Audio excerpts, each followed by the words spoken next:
Welcome back, everyone. This is Austin Reville with 2FC Tactical on our From the Vault series, featuring unique and historical firearms throughout history that do come through our shop right here in New Prague, Minnesota.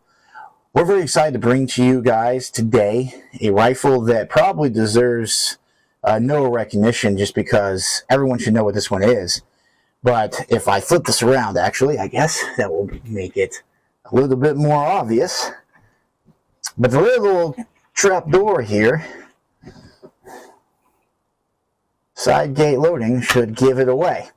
This is the Krag-Jorgensen rifle, 1898 model, or U.S. Springfield 1898 model, I should say, but Krag-Jorgensen being the designer of this particular rifle. So we got to kind of go back in our time machine back to the 1880s. 1890s. U.S. military post-Civil War. We have entered the cartridge phase of firearm development. We're now moving beyond the cap and ball muzzle loading firearms to rear breech loading firearms featuring cartridges. Now, in the Civil War, there were some exceptions. You know, the Henry model, their 1860, that did feature an actual contained cartridge, the 44 Magnum cartridge, featuring brass and a very modern feeding system compared to the time. But we did not adopt that because the U.S. military has a tendency to be a little bit behind when it comes to stuff like that.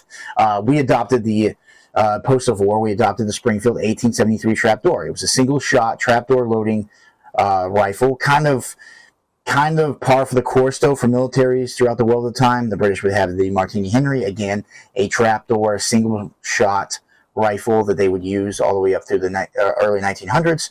But by 1880, 1890, we were kind of looking around going, it's time for us to change. There had been a shift in firearm development at the time. The Gewehr 88 Mauser had come out, which featured an internal box magazine with a stripper clip design. In fact, if we pull, this is an 98K World War II version, but very similar in design. You have your internal box magazine. When you pull the bolt back, there is a slot here, which you would put your stripper clips on and feed into the rifle. So you could feed 5 rounds into it very, very quickly. And it was a great leap forward. Plus the fact you had 5 rounds internally versus the single shot like the trapdoor of 1873 really gave you a great advantage on the battlefield. So the U.S. military put a bid out looking for a new rifle for our military. And a Dutch company came up with the Krag-Jorgensen rifle in 1892. They designed it and submitted it, and we adopted it.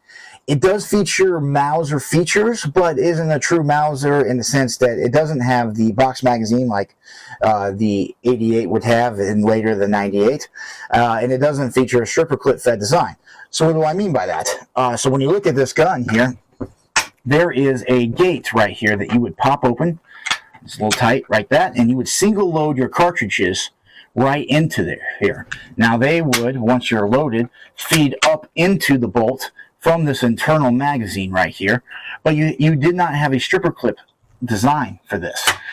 This was a much slower loading and reloading system compared to the 88s of the time and the Spanish Mausers.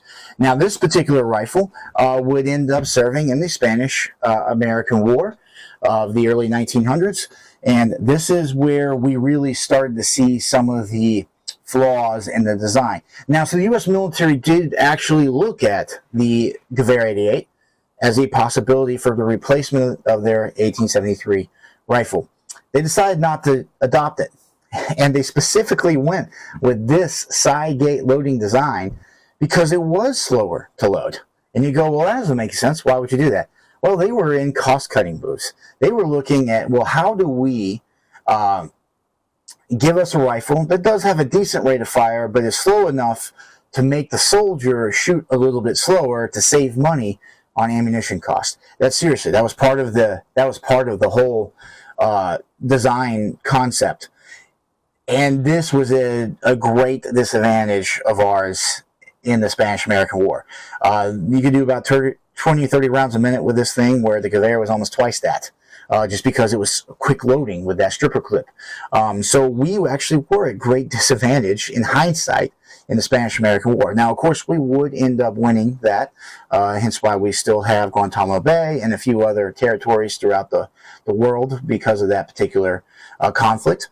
With that being said, though, the real flaws in this design were made apparent, and which is why the 1903 Springfield would come out in 1903. So this was fully adopted in 1898. This was our battle issue rifle, and then by 1903 we've already replaced it. So you're thinking, what was that, 6 years, and 5 years, I guess, 5 years, and it's gone. So this is a very short-lived rifle. It does feature some of the modern things that you would see. You have your safety right here on your bolt, just like a Mauser. It does feature a magazine cutoff right here for volley fire.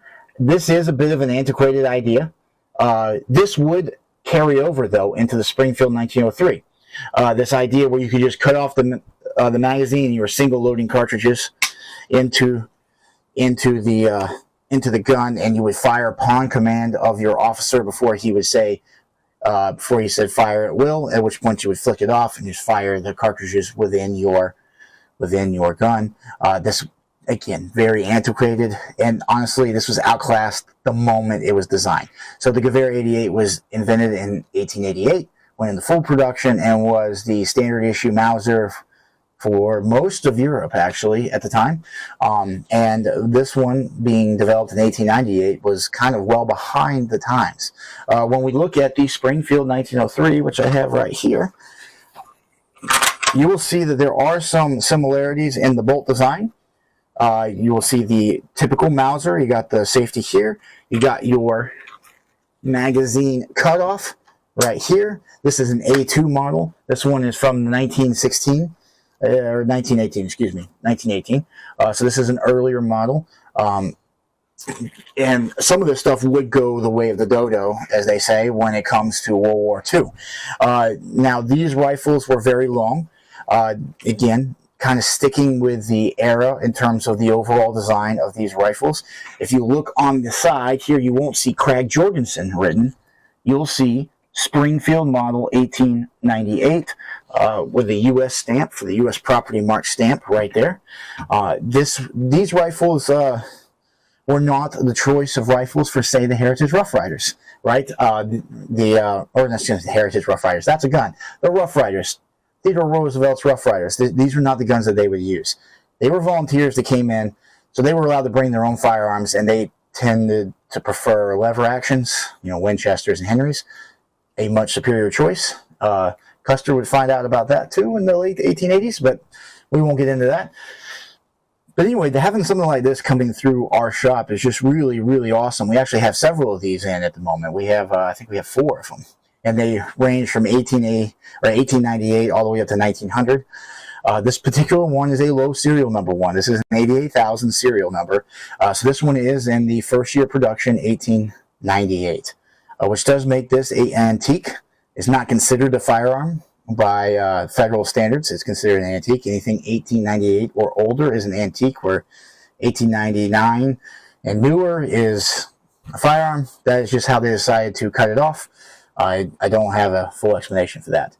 But I do appreciate you guys coming in and checking out a rifle like this one.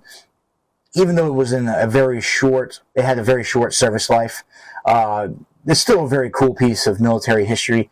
The things that this one would have done going into South America, and then, of course, the Spanish-American War was very, very cool.